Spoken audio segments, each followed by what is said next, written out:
नमस्कार, आपका स्वागत है हमारे चैनल पे। इस वक्त की बड़ी खबर है असम राज्य से, जहां पर असम राज्य के नए मुख्यमंत्री हेमंता बिस्वा शर्मा अब एक्शन में नजर आ रहे हैं और एक के बाद एक वो अपने नए और कड़े फैसले लेते जा रहे हैं। जिसकी उनसे उम्मीद थी, अब वही वो फैसले अब अमली जामा पहनाने जा रहे हैं और एक के बाद जब से वो मुख्यमंत्री बने लगातार उनके ऐसे फैसले आ रहे हैं जिससे वो देश भर में सुर्खियों में बने हुए हैं। तो इस बार ऐसी खबर आई है जिससे हमारे सभी हिंदू भाइयों के लिए एक बहुत बड़ी खुशखबरी है कि अब असम राज्य भी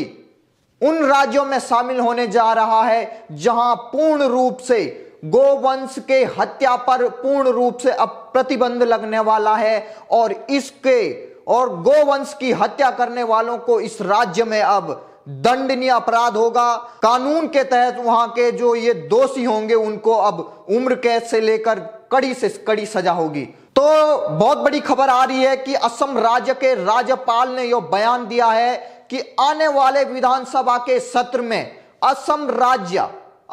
राज्य अब उन राज्यों में शामिल होने के लिए अब एक विधेयक लाएगा जिसमें गोवंश हत्या के लिए पूर्ण रूप से प्रतिबंध होगा। तो देखिए किस तरीके से हेमंत बिस्वा शर्मा की सरकार अब एक से एक कड़े फैसले ले रही है जिससे उनके जो सीएम बनने के पीछे का जो बीजेपी का जो मकसद था अब वो धीरे धीरे समझ में आ रहा है। तो देखिए वहां के जो राज्यपाल हैं उनका बड़ा बयान आया है। जो वहां के राज्यपाल हैं जगदीश मुखी, उन्होंने असम राज्य के नए विधेयक के बारे में बताया है जो आने वाले सत्र में अब पेश किया जाएगा वहां की असम गवर्नमेंट द्वारा, जिसके मुखिया वहां के हेमंता बिस्वा शर्मा हैं जो नए नए मुख्यमंत्री बीजेपी के बनाए गए हैं असम राज्य के। तो उनका नया विधेयक अब आने वाला है जो वहां के राज्यपाल ने कहा है कि गो संरक्षण एक विधेयक असम राज्य के नए सत्र में अब लाया जाएगा और इसको वहां की सरकार अब पास करने जा रही है।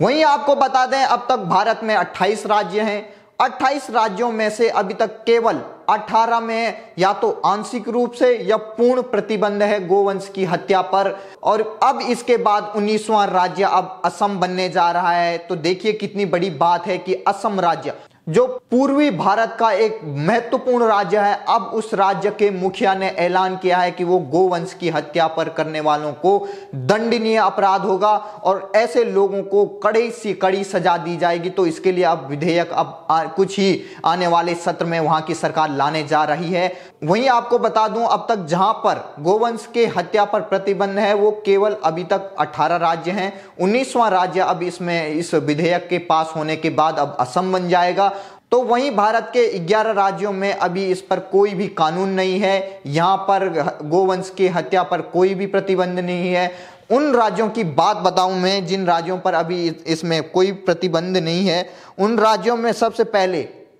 पहले आपको इन राज्यों का नाम पता चल के ही इनकी परिस्थिति का आकलन हो जाएगा। इन राज्यों में जिन राज्यों में अब तक कोई प्रतिबंध नहीं है उन राज्यों में सबसे पहले आता है केरल, पश्चिम बंगाल, अरुणाचल प्रदेश, मणिपुर, मेघालय, मिजोरम, नागालैंड, त्रिपुरा, सिक्किम और एक केंद्र शासित प्रदेश लक्षद्वीप। तो इन राज्यों में अब तक कोई भी प्रतिबंध नहीं है। तो मैं इसमें असम भी राज्य शामिल है अब तक, लेकिन इस विधेयक के पास होने के बाद लगता है कि असम राज्य अब इस लिस्ट से हट जाएगा। तो और वहीं आपको बता दूं 8 राज्य ऐसे हैं जिनमें आंशिक रूप से गोवंश के हत्या पर प्रतिबंध है। तो उन राज्यों की बात करूं मैं तो आंशिक रूप से सबसे पहले इसमें आता है बिहार राज्य, इसके बाद झारखंड, उड़ीसा, तेलंगाना, आंध्र प्रदेश, तमिलनाडु, कर्नाटक, गोवा और 4 केंद्र शासित प्रदेश दमन एंड दीव, दादर तथा नागर हवेली, पांडुचेरी और अंडमान निकोबार द्वीप समूह। तो ये वो राज्य हैं जिनमें आंशिक रूप से अभी तक भारत में जो गोवंश की हत्या पर प्रतिबंध आंशिक रूप से है। अब मैं उन राज्यों की बात बता दूं जिसमें पूर्ण रूप से गोवंश की हत्या पर प्रतिबंध है। ये ज्यादातर वो राज्य हैं जो मध्य भारत के हैं या उत्तरी भारत के या पश्चिमी भारत के। तो इन राज्यों की लिस्ट में अब सबसे पहले नाम आता है जम्मू कश्मीर, हिमाचल प्रदेश, पंजाब, हरियाणा, उत्तराखंड, उत्तर प्रदेश, राजस्थान, गुजरात, मध्य प्रदेश, महाराष्ट्र, छत्तीसगढ़, और 2 केंद्र शासित प्रदेश दिल्ली और चंडीगढ़। तो देखिए अभी तक क्योंकि गोवंश की हत्या पर कोई भी एक सेंट्रलाइज केंद्रीय कोई कानून नहीं है, तो इसलिए ये इस स्टेट के पास ये जिम्मेदारी है कि वो अपने अपने राज्यों में सुनिश्चित कर सकते हैं, अपने अपने राज्यों में ये नियम बना सकते हैं कि गोवंश की हत्या पर कहाँ प्रतिबंध होगा, कहाँ नहीं होगा। तो मैंने जिस तरीके से आपको बताया केवल अभी तक 18 राज्य हैं, अब ये 19वां राज्य बनने जा रहा है जहां पर गोवंश की हत्या पर पूर्ण या आंशिक रूप से प्रतिबंध होगा। तो देखिए किस तरीके से अब असम राज्य के जो नए मुख्यमंत्री हैं उन्होंने अपना आने वाला फ्यूचर प्लान बता दिया है। उनके लगातार जो बयान आ रहे हैं, जो उनके नए नए एक्शन आ रहे हैं, उनसे यह जाहिर होता है कि बीजेपी ने क्यों उनको असम राज्य का मुख्यमंत्री बनाया। तो देखिए जिस तरीके से उन्होंने इससे पहले, आपको बता दूं, इससे पहले उन्होंने एक बहुत बड़ा फैसला लिया था कि जो सर्बानंद सोनोवाल की सरकार में जो उन्होंने एक विधेयक पास किया था कि जो वहां के सरकारी मदरसे हैं, 610 मदरसे ऐसे थे जो सरकारी खर्च पे वहां पर चलते थे, तो उनको हेमंत बिस्वा शर्मा जब इससे पहले वहां के कैबिनेट मंत्री थे तो उन्होंने ये बिल पास कराया था अपनी असम विधानसभा में। जिस समय सरकारी मदरसों को बंद करने के लिए विधेयक पास कराया जा रहा था, तो उस समय वहां के कांग्रेस के नेताओं ने और AIUDF के बदरुद्दीन अजमल ने भी इसका कड़ा विरोध किया था। वो चाहते थे कि सरकार ये फैसला ना ले, लेकिन हेमंत बिस्वा शर्मा उस समय उन्होंने कहा था कि धर्म के आधारित शिक्षा असम राज्य में अब नहीं दी जाएगी, क्योंकि जो हमारा सेक्युलर कंट्री है उसके लिए ऐसा करना बिल्कुल भी सही नहीं है कि सरकारी खर्चे पर जो असम राज्य के टैक्स पेयर हैं उनकी इनकम को हम केवल एक ही धर्म के लोगों की शिक्षा के लिए खर्च करें। तो ये बहुत बड़ी बात है कि जिस तरीके से 610 मदरसे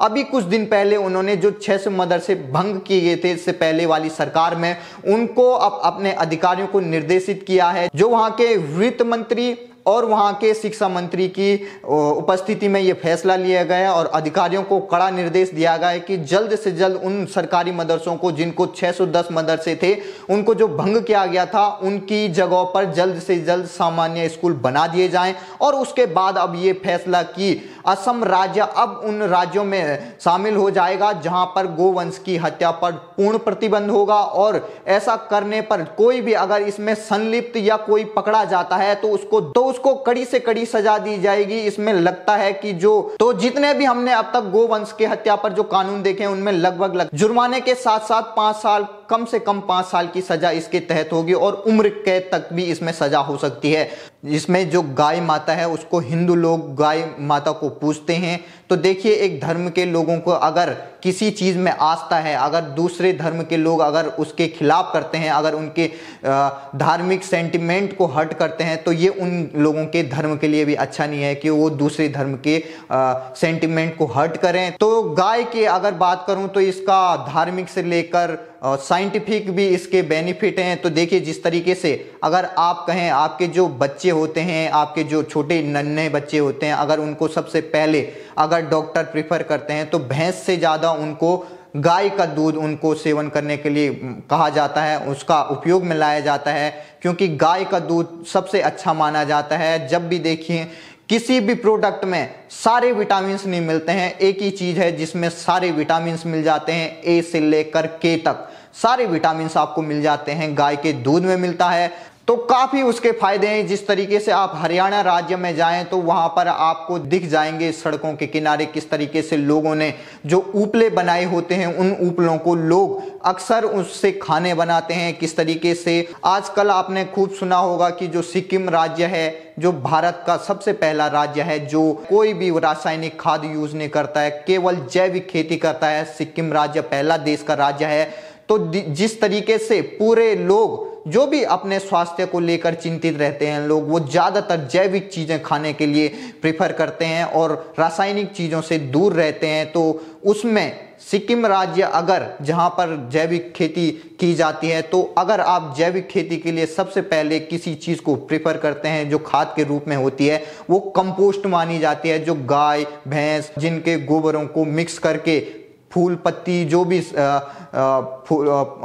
पौधों की जो भी अवशेष होते हैं उनको मिलाकर जो कंपोस्ट बनाया जाता है उसकी खेती सबसे अच्छी मानी जाती है और इसको रासायनिक खाद से अच्छा माना जाता है और ये सस्ती भी होती है। अगर आप एक गाय को अगर आप पालते हैं तो आपको बहुत सारे ऑप्शन मिल जाते हैं जिससे आपको फायदे हो जाते हैं। चाहे आप लगाइए, अगर उससे दूध बनाना है तो दूध बेचकर भी आप अच्छा खासा अर्निंग कर सकते हैं। जो पशुपालन करते हैं उनसे आप पूछ सकते हैं कि उनकी करोड़ों की टर्नओवर होती है, तो आप दूध बना सकते हैं, दूध से छाछ बना सकते हैं, छाछ बनाने के बाद उससे मक्खन से का भी व्यापार कर सकते हैं और उस मक्खन से आप घी भी निकाल कर घी का भी व्यापार कर सकते हैं। क्योंकि आपको पता है 1 केजी घी की कीमत 600-700-800 रुपये से ज़्यादा है और वो भी गाय की घी की कीमत काफ़ी अधिक है। जिस तरीके से मार्केट में अन्य अन्य ब्रांडों के घी मिलते हैं, लेकिन अगर उनको ये पता लग जाता है ये रियल है तो उसकी प्रोडक्टिविटी और उसकी कॉस्ट भी बढ़ जाती है। तो देखिए किस तरीके से एक दूध से घी तक का सफ़र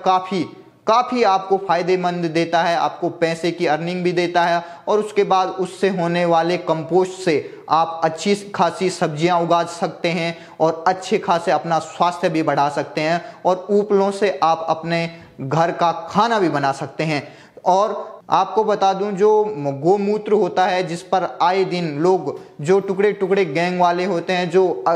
विपक्षी लोग होते हैं, जो हिंदू लोगों के सेंटिमेंट को हमेशा हर्ट करने के लिए जाने जाते हैं सोशल मीडिया पर, अगर उनकी मैं बात करूं तो हमेशा बोलते हैं कि गोमूत्र से क्या होता है। उनको मैं बता दूं, सबसे रोचक बात इसमें यह है कि जो अमेरिका को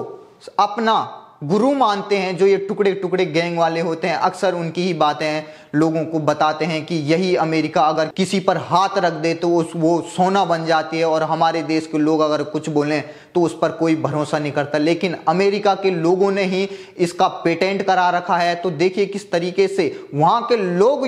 गोमूत्र को पेटेंट करा देते हैं, लेकिन यहाँ के लोग उसके फायदे को नहीं जानते हैं। क्योंकि आपको बता दूं, जिस तरीके से पतंजलि का गो नायल है तो देखिए वो किस तरीके से फ्लोर को पूरा चमकीला कर देता है। और अगर आप गांव में गए होंगे तो अक्सर आपने देखा होगा वहां पर कोई फिनाइल नहीं होता है। वहां पर लोग अपने जो घर हैं उसको शुद्ध करने के लिए, कीटाणु रहित करने के लिए गोमूत्र का छिड़काव करते हैं, जो अक्सर बहुत ही अच्छा लगता है। और कई लोग तो ये कहते हैं, ये इसका साइंटिफिक